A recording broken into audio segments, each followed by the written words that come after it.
huling beses na binuhat mo ang iyong anak sa higaan? Munting ulo'y nakahimlay kung saan binasa ang kwento't alamat. Darating ang araw na sila'y lalakad nang hindi lumilingon, at di mo malalaman na iyon na ang huling pagkakataon. Hinahabol natin ang bukas, nilalampasan ang araw, hindi napapansin ang mga sandaling naglalaho.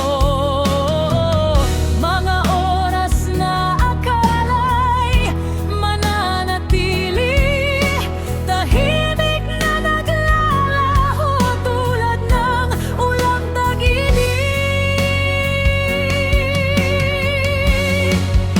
Kaya't kumapit pa ng kaunti, manatili sa sandali, huwag agad lumisan, huwag hayayang maagaw ang walang hanggan ng isa pang pagmamadali sa daan.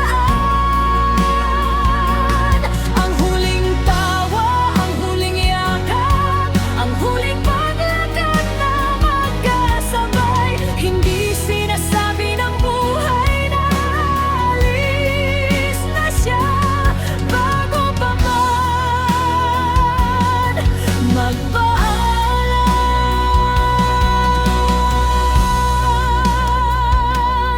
Ang huling beses na tumawag ang ina para marinig ang tinig mo. Ang huling beses na nagbahagi ng payo ang amo mo.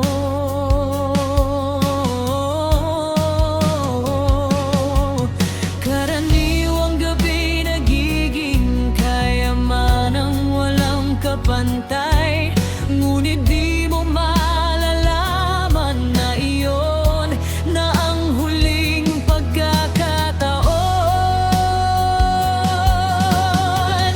Akala natin walang katapusang pagkakataon, isa pang paglubog ng araw, isa pang yakap, hanggang sa hanapin na lang sa alaala ang lugar na nais balikan.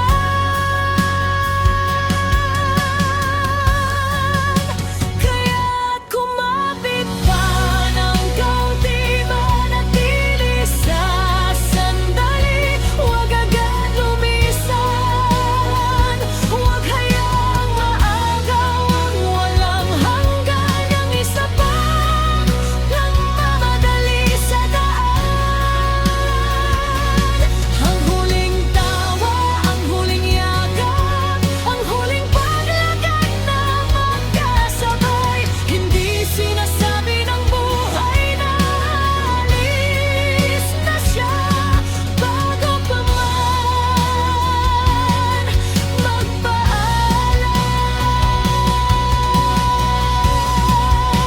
Paahil kaya patuloy na nagniningning ang mga bituin upang ipaalala sa bawat hiniram na gabi ng pag-ibig ay di sinusukat sa mga taong lumipas, kundi sa lalim ng bawat pamamaalam na ating pinaglaan.